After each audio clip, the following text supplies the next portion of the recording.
Hi, I'm Mindy from Simply Stavish of stavishclan.com. Welcome to my knitting video series where I'll be teaching you intro to knitting and some tips and tricks of things to learn along the way.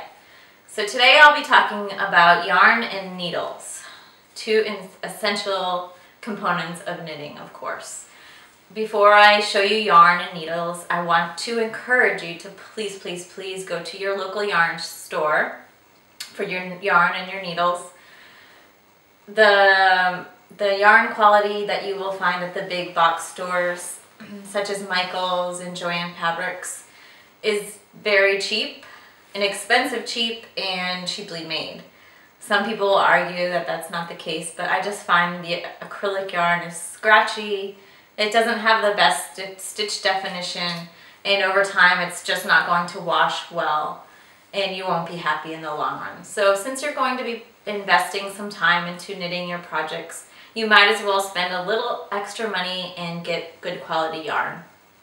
And there's just a much wider range of yarn fibers and weights at your yarn store. And the local shop owners are very helpful.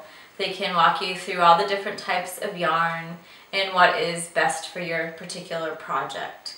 So please, your local yarn store, okay? So next is needles.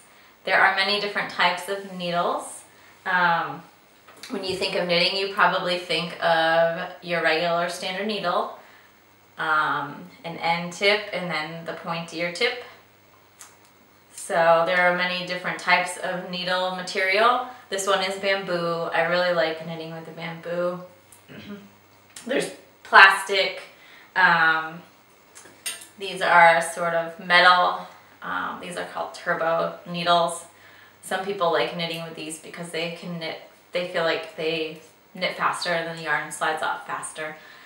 Give it a shot. See what you like. Get a couple of different materials, and you might have a preference over one or the other. So other than your standard knitting needle, this one is a circular needle. This one you knit in the round, so it goes around and around.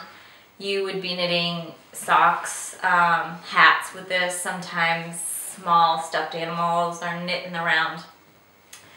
And there are double pointed needles, two pointy ends. These are mainly used to knit smaller baby items and mainly socks. So that's that. Let's go back to yarn. I kind of skipped over that. When you go to your local yarn shop, yarn usually comes in hanks. You'll have to wind it, and the shop owner will help you wind your yarn for you. It's a lot of fun.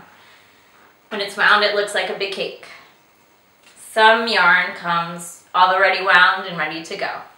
There are different types of weights, what's called a weight of yarn. So lace weight would make lacy shawls with going all the way up to super bulky yarn, which is just a much thicker yarn.